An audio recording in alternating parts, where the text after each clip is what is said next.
Hi, everybody, and welcome to Book Chat with Tracie. Okay, I think we just now started. Okay. Hi, everybody, and welcome to Book Chat with Tracie and Lashell. I am Tracie, that is Lashell, and tonight we are going live for the very first time to talk about the show, to introduce ourselves, and to talk a little bit of romance for the night. So let's go ahead and get started. Lashell, I'm going to pass it over to you and let you say your hellos. Hi, I'm Lashell Collins. I write romantic suspense and paranormal romance and contemporary romance. And that's about it. Your turn. Awesome. I am Tracie Puckett. I write young adult and new adult fiction. I live in Dayton, Ohio with my 4-year-old son Joseph and our cat Bagans. And that seems to be about all you need to know. I'm actually getting messages right now, whether this is true or not, that our broadcast is not showing up. So I'm going to check on that. No. If you are watching us and it is working, then hang in there. And if you're not watching us, then we're just talking to ourselves. So hold that thought. It seems like everything's working on my end. I knew we would have technical difficulties when we first started tonight. It says that we're live on my end. Yeah, it says we're live on my end as well, and it's also showing that we're live. I need to take a deep breath. For some reason, I am making myself extremely nervous right now. It's showing up on YouTube as a please stand by, it looks like. Then we're just talking to ourselves. Oh, hey, look there! That's a major time lapse. I think that we need to start this thing over. OMG. Oh my gosh. So whether or not we need to start over, we're going to start over because it looks like it's okay. Hey, it's like live theater. Stuff happens. You just got to keep going. Roll with the punches. So whether or not we need to start over, we're starting over because it looks like our show started like 4 minutes in. It's showing up on YouTube for me, Tracie. I don't know if okay, I'm actually getting I'm getting text now from my friend Nina. Hi, Nina. She says that it's working. So apparently we need to stop what we're doing right now and actually get back to the show.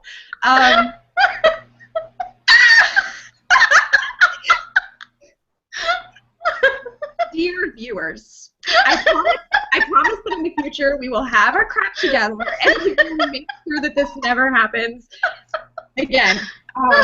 That's an empty promise. Oh, wow. Okay, well, at least we broke the ice. We did. We did break the ice. And I guess the most important thing for you to know about us is we laugh when we get really, really nervous, and we neither one really know much about it. But that doesn't it. mean anything because we laugh when we're together all the time anyway. We never stop laughing. Oh my gosh, this was actually an excellent way to break the ice. We laugh and we have fun, and even when things kind of blow up in our faces, we make it work. I'm not as nervous now as I was 5 minutes ago. The stage fright is gone. Okay. I'm glad yours is. So you did your little bio. I did my little bio. Lashell, will you go ahead and can we do it again? Tell our story. Tell our meet cute. Our story. Our meet cute. Yeah. Okay. So Tracie and I were we were in Atlanta. Is that right? Yep. We were in Atlanta at our first RWA convention, and we walk into the newbie orientation, and I'm sitting there, and I'm terrified because I'm all by myself. I don't know anybody, and I take a seat behind this girl in this cute little dress. Loud. And there are others around me, and finally after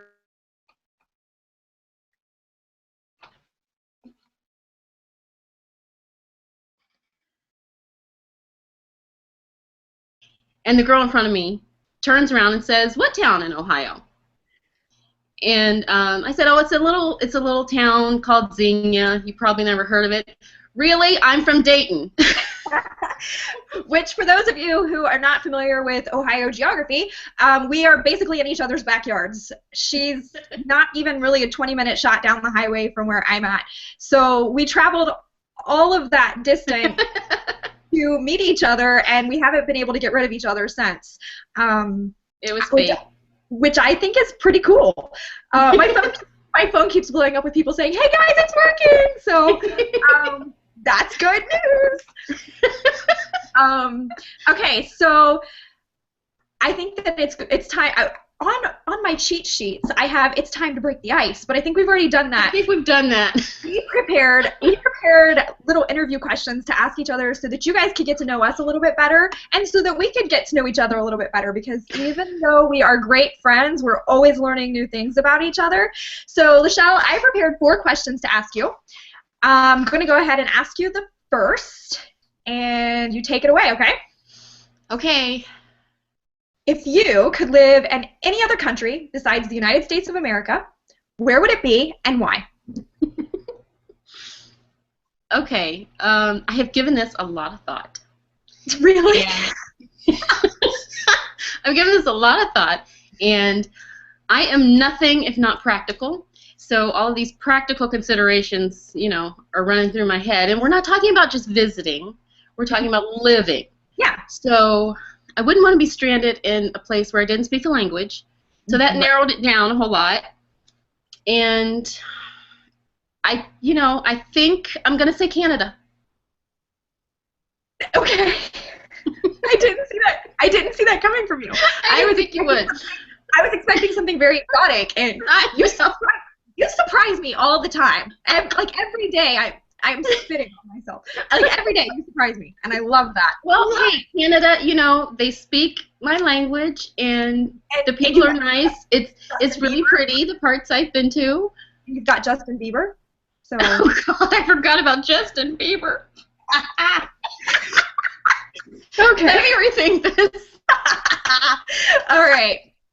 That sounded really evil. I didn't mean to be evil. Okay. All right. Hit me. You have a question for me?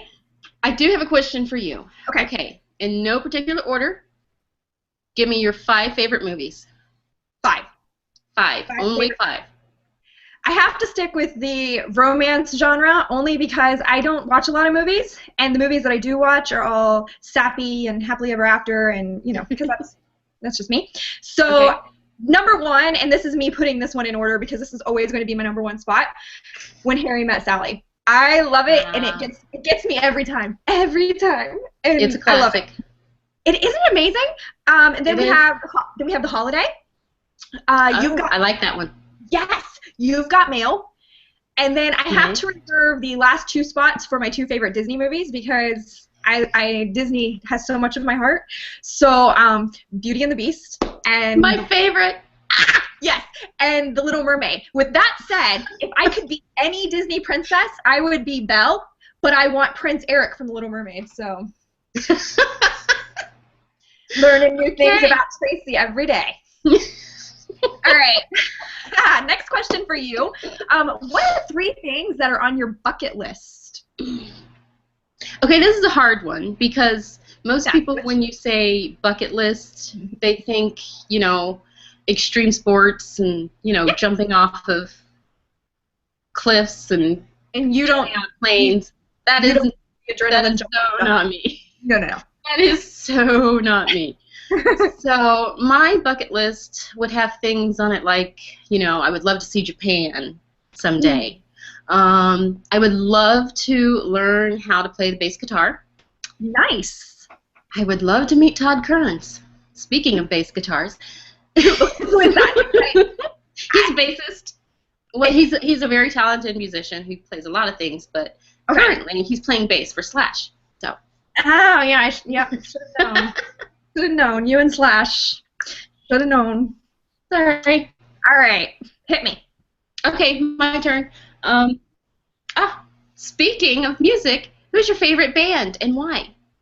See, I hate this question because no. I hate this question because I love music. Like, music is my life. I know. I am a solo artist freak for some reason. That works too. But hold on. I listen to a lot of solo artists. That said, if I have to pick a band, that's really rough for me. But I would have to say it's Dexeter. They are an English indie band. It's Dexeter. Okay. They are incredible. If you've never heard of them, check them out because they are incredible and I love them. But if we're doing solo artists, because my heart's with solo artists for some reason, it's Barry Manilow. Every day, all the time. I'm going to see him in concert on Sunday night, and I'm going to be This a sob Sunday? fest. I'm going to be a sob fest, and I cannot wait. I'm so excited. I'm excited for you. Okay. I have another question for you. I have two more questions for you. The first one is, from the time that you wake up in the morning until the time that you lay your pretty little head down at night, describe to me a day in the life of Lashell Collins. I hate this question. That's not really a question, but... I hate this question. How about this? Can you describe to me a day in the life of Lashell Collins? I can, but it's really, really boring. Well, just give me the basics. Okay, I get up somewhere between 8 and 9 a.m. Okay. After I do all the personal hygiene stuff, first thing I do is get online and I check into social media. I try to give myself an hour to get that out of the way. You know, check on things, post what I need to post, blah blah blah. Mm-hmm. After that, the next thing I do is call my mom because I'm a good girl and I call her and check on her and see, you know, how she is. I get that because if I don't call my mom, she'll start calling everyone I know to make sure I'm not laying dead in a ditch somewhere. That's right, okay. Mom. So after that, I eat a little breakfast and then I open up the computer and try to get in my words for the day. Mm-hmm. On a good day, I will write from around 10:30, 11 until like 2. In the morning? Huh? In the morning? Yeah. Until like, no, 2 in the afternoon. Oh, okay. That's lunchtime. Okay. That's lunchtime, and I break to eat something and to watch General Hospital. That's my little treat.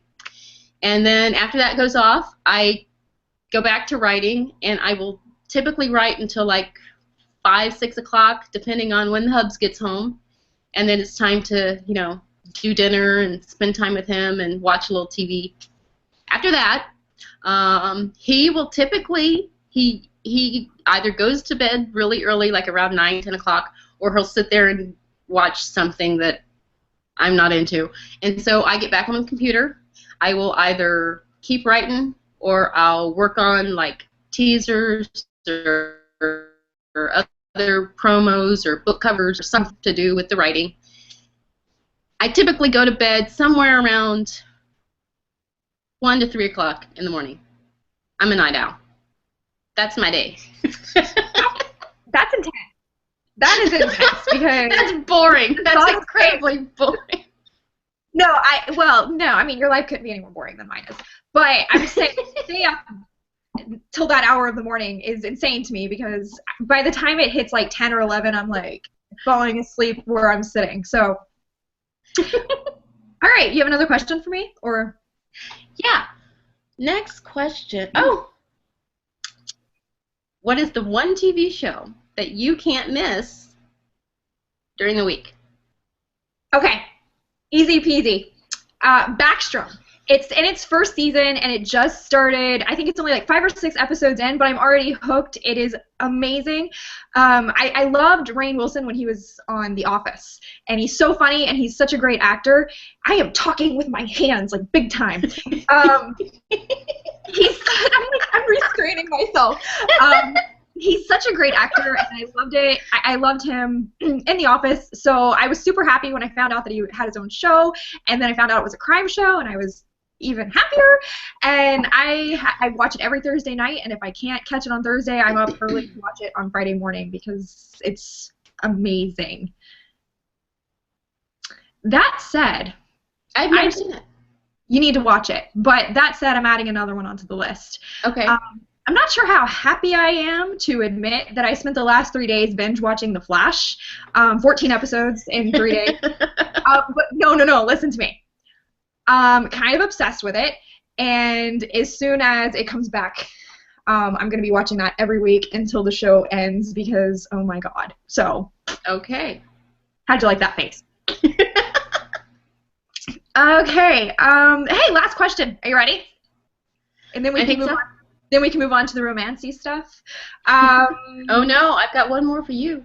Oh, okay. Well, let's say you just hit the lottery, like big time, Mega Millions. You're loaded. Okay. Yeah, never do it, right? Share the wealth. What are your first three major purchases? Oh, that's easy. That's an easy one. Hit me. Car, house, vacation. Probably in that order. Vacation to where? Someplace warm. Probably someplace like Aruba. Nice. Someplace I can stick my toes in the sand. Where you can work on your tan. Exactly. I love you so much. Oh. Okay, last question for you. Okay. I know that you have ties to the paranormal world. Mm-hmm. You have friends and family who are like paranormal hunters. They're like neck deep in it, man. Yeah. So my question for you is, any chance you'll ever write a paranormal romance? And no. I've toyed around with the idea of doing it, but let's be honest, I love writing in the world that I'm in, meaning right now I love the idea of things just being very real and tangible to me, and it's hard for me to answer this question because I feel like I feel like me saying I like writing in the real world is me saying that I don't believe in the paranormal, which is not me saying that at all because I totally do. I just like to keep that separate from my life. I just from my writing life. I'll put it that way. So I understand. no, because the paranormal is kind of your real life. Well, it's not my real life, but it's right. But it's so much of the lives of the people that I love and care about. Exactly. And I think I was like, I kind of get enough of that out there. So when I escape, I want to escape somewhere where that's not playing such a big role. So the big answer is probably not. Like, probably never. But anything could happen. I don't know. Let's move past that question now. Getting dumb a lot, and I'm not really sure where I'm going with it after that. So I wanted to throw a topic out there to you about romance. We're going to start talking a little bit about romance now. Okay. And curious about your opinions and what you think. Obviously, everybody knows that romance comes with this really heavy stigma. It's like, I know when I first told one of my friends, hey, yeah, I write romance, they're like, oh, you write that smut? And it's one of the most offensive things that I think a person can say. It's like, punch him in the face. I want to discuss with you why you think that the romance genre is really important. Like, there's a reason that romance exists, and I want to hear why you think it's important. Well, I think it's important because basically, you know, people need an outlet. They need escapism, just like movies or music or whatever. You know, some people go fishing. Some people, you know what I mean? Some people go bike riding. Some people read romance. That's their thing. Yeah. That's their thing that they use to escape. Okay, but touching on that, they could pick up. I'm sorry? That's my simple answer. Okay, but I want to touch on your simple answer and see if I can get a little bit more from you. Okay. They could pick up any kind of book to escape. Right. They could pick up, you know, high fantasy. They could pick up, you know, suspense novels. Why romance? Why is romance important? Like, specifically, why that escape? Because it's a cruel world out there, and it beats you down, and sometimes you need to see somebody get a happy ending. You need to, you know, even if you don't really believe they exist, you need to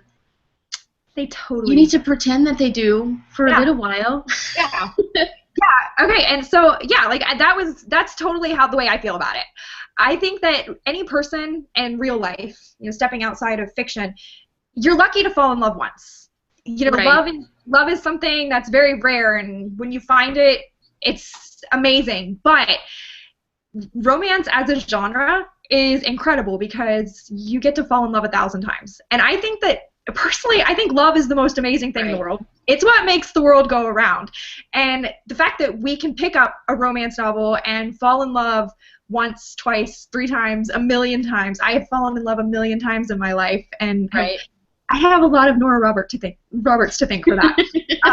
But the fact that we get to experience those feelings over and over, and it's new, and it feels new and exciting every time, it's an incredible thing. And I think that's one reason that romance wins every time. Every time. I agree. Yeah, so moving past that, still on the topic of romance, why do you write romance? You could write anything else. You could write any other genre, so why do you write it? I don't know, really. I tried not to write it, and it just didn't work. I've tried writing two before I published anything. 2 different stories. Neither one was romance, and the stories themselves didn't hold my attention. I couldn't, it has to be interesting for me in order for me to write it. And it has to be interesting for you in order to be interesting to the readers, because if you're bored with it, exactly. Yep. Exactly. Plus, I read different things, but most of what I read is romance. Yeah. So that's what I write. Yeah. See that bleh. Live broadcast, ladies and gentlemen.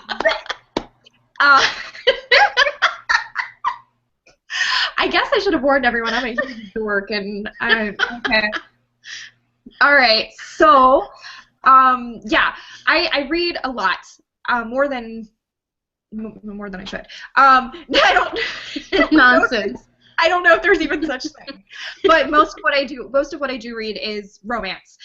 I know they always say to write what you love reading or what you would want to read, but for me, it was never this conscious decision that I made to say, yeah, I'm going to write romance. I just knew when I sat down to write that first book that there was going to be a boy and there was going to be a girl and they were going to meet and they were going to fall in love and live happily ever after. There was, they'd have all that conflict and drama and all that crap that nobody really cares about. Right. But I knew that was the goal, and I was like, romance was the goal, but it was never like this. Do I want to write it? Do I not want to write it? It just, there was no question. That's what was going to happen. Right. And now I think we're done covering the romance section of this broadcast, and we're going to put my notes say. Yeah, that's what my notes say. So looks like we're on the right track. Oh my gravy. Okay. So, I think it's a good time now to start talking about what we're hoping to achieve with Book Chat. Hopefully, the laughs continue, but there won't be so many, crazy technical difficulties.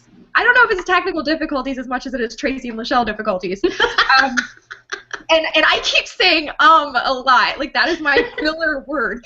So, and now I'm saying so. So, Book Chat is really important for the both of us. It's something that we have talked about doing for months. I think since RWA last year in San Antonio, it's something that we talked about kicking off, something we talked about doing. We spent way too many hours slurping down milkshakes and stuffing our face with cheeseburgers, talking over how we wanted to accomplish this and how we didn't want it to be so stiff, and we accomplished that. We did accomplish that. We did. We totally accomplished that. But a lot of what we're hoping to do is open this line of communication with readers of romance, writers of romance, and kind of keep the romance alive, so to speak. And I guess it's just giving us a chance to connect and to talk. And every other month, we're going to be coming on interviewing romance authors, whether you know them, whether you don't, and we're always going to be encouraging you to read their books prior to the broadcast so that you guys can chime in and send in questions. Send in questions. Yes, please, because that's going to help us a lot. No, and then on the alternate... This will be fun for you. Yeah, I think we're all going to have fun. So, yeah. On the alternate months that we're not interviewing, we're going to be talking, writing, and reading discussions and topics. Next month, we're talking Scrivener, the writing software Scrivener. I know Lashell loves it. I love it. She's hooked on it like it's a drug, and I think that's really awesome. We will talk about how she converted me and how I think it's the most amazing thing in the world. And now it's time to talk about our schedule for, I lost my notes, Lashell. Uh-oh. What do you need? Can you, run our schedule for the next 3 months? Oh, maybe. I found it. I can do it. All right, guys, March 27th, we're going to be talking to Dina Haynes, and she is the author of the paranormal romance series Leopards Unleashed. So we're encouraging you to pick up one of her books. Lashell, you say she has 2 out right now, right? Yes, books 1 and 2 are out now. Where Leper is the first one, and Where King is the second one, and they blew me away. Book 3, I think, releases sometime in March. And it's called Where Lover is the name of it. Like it. That's sexy. Okay, so, so we're encouraging you guys to pick up those books and read them before, or even just read one before we have our discussion with her on March 27th. And maybe you guys can submit some questions or, get in on the chat or something. I don't know. And I said that next month we were talking Scrivener. I totally lied to you. We're talking Scrivener in April. So April 24th, we're going to, we'll be talking writing software. And then in May, we are going to be talking to someone I love a lot. J.C. Hannigan. She is the author of Collide and Consumed, and her books are amazing. She's an incredible writer. You should totally check those books out too and read them and be ready for when we start talking to her. And hopefully by the time we sit down to talk with other writers, we've got this figured out a little more and not just scatterbrained. I mean, the fact of the matter is we're never really scatterbrained, but we come off that way. No, but we are something of, we're a little bit spastic. But I think that's just our personality, so you can't get away from that. Just a little. All right, so we're going to go ahead and close up the program because we don't really have much more to touch on. We touched on what we're doing with Book Chat. We've kind of gotten to know each other a little bit better, and hopefully you guys know us a little bit better. And, Lashell, I'm going to let you plug some stuff and do some shameless self-promotion, and then I will swoop in and do that, and we will go ahead and say our goodbyes for the night. So, Lashell, hit it. I don't really know. I have my Lunar Falls series out right now. Well, it's not a series, it's trilogy. Books 1 and 2 are out right now. Secrets of Lunar Falls and Lies of Lunar Falls. Book 3 is coming at the end of April. The conclusion of the trilogy. That's called Redemption of Lunar Falls. I also have my Kelly family series out. It's romantic suspense, and you should check it out. Nice. Okay. So I have a crap ton of books. Your turn. Yeah. I have a crap ton of books. If I tried to say here and name all of them, I would forget. So I have the Breaking series, Just Little series, Webster Grove series. I'm kicking off the A Little Beyond series in March, and I guess here's the big reveal. I actually have another series in the works. It's either going to debut in May or June, depending on how things go. The first book is called Running Scared, and I will be posting the cover art for that tonight on my website, so you guys can look for that. And the cover beautiful cover art. Isn't it amazing? Like I've had it in my possession for a couple of weeks. My designer did an amazing job, and I have been wanting to share it and send it to everyone that I know, and I'm just trying so hard not to show it to anyone because I was waiting for tonight. So buy our books. No, I'm just kidding. But not really. No. It's been really wonderful getting to talk to you, Lashell. And it's been really wonderful getting to launch our show. We are sorry that we were a little giggly, and we're not on laughing gas. This is just us when we get together. This is just us. Hopefully we'll calm down a little bit by the next show, and I'm going to duct tape my hands to my butt so that I stop talking with them. All right, guys, thank you so much for tuning in for tonight, and we will see you guys next month. Bye. Bye.